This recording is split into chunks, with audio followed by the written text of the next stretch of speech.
Hello friends, Assalamu alaikum. நம்ம சேனலுக்கு நீங்க புதுசா இருந்தா ப்ளீஸ் கீழ இருக்க subscribe பட்டனை கிளிக் பண்ணி subscribe பண்ணிக்கோங்க. இன்னைக்கு நம்ம பார்க்க போறது பாசிப்பருப்பு அல்வா இல்லனா பாசிப்பருப்பு கேசரி. இது ரெண்டு விதமா சொல்லலாம். ரொம்ப சுலபம், ரொம்ப ஹெல்தி. இந்த வெயில் டைம்ல ரொம்ப குளிர்ச்சி உடம்புக்கு. இப்போ பாத்தீங்கன்னா ஒரு 2 டேபிள் ஸ்பூன் நெய் ஊத்திருக்கேன். அதுக்கு கொஞ்சமா முந்திரி பருப்பு போட்டு நல்லா வறுத்ததுக்கு அப்புறம் கொஞ்சோண்டு திராட்சை போடுவோம். முந்திரி திராட்சை இது ரெண்டையும் நல்லா வறுத்ததுக்கு அப்புறம் நான் கொஞ்சமா வெள்ளரி விதை எடுத்து வச்சிருக்கேன். அது நம்ம லாஸ்டா சேர்க்க போறோம். சோ அதனால அது தனியா இருக்கட்டும்.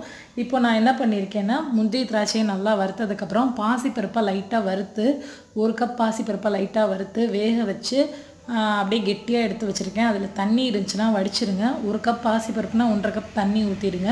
அப்புறம் கொஞ்சமா கேசரி கலர் ஆட் பண்ணிருக்கேன். உங்களுக்கு விருப்பம் இருந்தா நீங்க ஃபுட் கலர் போடுங்க இல்லனா ப்ளைனாவே சாப்பிடலாம். ஃபுட் கலருக்கும் டேஸ்ட்டுக்கும் எந்த சம்பந்தமுமே இல்ல. சோ அதனால நான் ஜஸ்ட் ரொம்ப ஒரு ப்ளைனா இருக்க கூடாது அப்படின்றதுக்காக தான் ஃபுட் கலர் சேர்த்திருக்கேன். இப்போ நல்லா mix பண்ணனும். நமக்கு mix பண்ணிட்டே இருக்குறப்ப சக்கரை 1 கப் அளவு பாசிப்பருப்பு எவ்வளவு எடுத்துக்கோமோ அதே அளவு இல்லனா அதுல கம்மியான அளவு சக்கரை போட்டுக்கோங்க. சுகர் சேர்த்ததுக்கு அப்புறம் கொஞ்சம் தண்ணியா ஆகுற மாதிரி இருக்கும். அப்படியே அந்த தண்ணியிலே நீங்க நல்லா mix பண்ணனும். பருப்பு ரொம்ப போட்டு மையா வேக வச்சீங்கன்னா டேஸ்டே இருக்காது.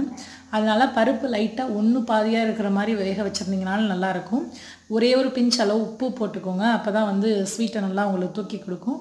நல்லா இப்போ நம்ம ஈவனா mix பண்ணிடுறோம். நம்ம பாசிப்பருப்பு அல்வா மட்டும் இல்ல பாசிப்பருப்புல சாம்பாரா இருக்கட்டும் பாசிப்பருப்புல வேக வச்ச பருப்பு அந்த மாதிரி எதா இருக்கட்டும் ஏதாவது ஒரு ஃபார்மட்ல பாசிப்பருப்பை நம்ம உடம்புல சேர்த்துக்கிட்டே இருக்கணும். சோ பசங்களுக்கு நீங்க வேற இதுல கொடுக்கறதோட இந்த மாதிரி ஹல்வா சோ அப்படி செஞ்சு கொடுத்தீங்கன்னா அவங்களுக்கு ஈஸியா சாப்பிடுவாங்க. உடம்புக்கு ரொம்ப நல்லது. பாடியில வர கட்டி எல்லாம் கூட இது குறைக்கும். உடம்புல கட்டி அந்த ஹீட்டுக்கு நல்லது. இப்போ நம்ம லாஸ்டா கொஞ்சமா வெள்ளரி விதை சேர்த்துக்குவோம். இது டேஸ்ட்காக தான்.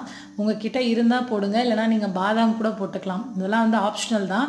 இப்போ நமக்கு பாத்திரத்துல ஒட்டாம நல்லா வந்துட்டு இருக்கு.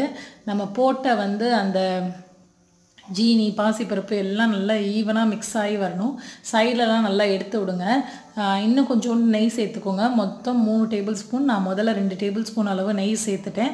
அதுக்கு அப்புறம் திரும்பவும் நம்ம இந்த மாதிரி கிண்டிக்கிட்டே இருக்கப்ப எப்பயுமே ஸ்வீட்டை பொறுத்த வரைக்கும் எடுத்தோனே நெய் ஊத்திராம அல்வா எதாகட்டும் முதல்ல நெய் ஊத்திராம இடையில கொஞ்சம் நம்ம சேர்த்தோம்னா நம்ம ரெசிபி நல்லா கிளாஸியா இருக்கும். இது ஒரு டிப்பா ஞாபகம் வச்சுக்கோங்க. நீங்க கேசரி பிரியாணி அந்த மாதிரி எந்த ஐட்டம் செஞ்சாலும் சரி லாஸ்டாவும் கொஞ்சம் நம்ம நெய் சேர்த்தோம்னா நல்லா கமகமன்னு வாசனையா இருக்கும். இப்போ பாத்தீங்கன்னா நமக்கு பாத்திரத்திலே ஒட்டாம வருது. உங்களுக்கு பார்த்தாவே தெரியும். முதல்ல எப்படி நம்ம பண்ணோனே இருந்தது இப்போ எப்படி இருக்குன்னு. சோ நம்மளோட recipe almost full and full complete ஆயிருச்சு. இப்போ நம்ம ஸ்டவ் ஆஃப் பண்ணிட்டு வேற ஒரு பவுலுக்கு ட்ரான்ஸ்ஃபர் பண்ணிட்டோம்னா நம்மளோட பாசிப்பருப்பு ஹல்வா சூப்பரா ரெடி ஆயிருச்சு. மூங் தால் கேசரி. இந்த ரெசிபியை எல்லாரும் கட்டாயம் ட்ரை பண்ணிட்டு உங்களோட வேல்யூபிள் ஃபீட்பேக்ஸ் கமெண்ட்ஸ் எதா இருந்தாலும் நம்ம கமெண்ட் செக்ஷன்ல சொல்லுங்க. Thank you.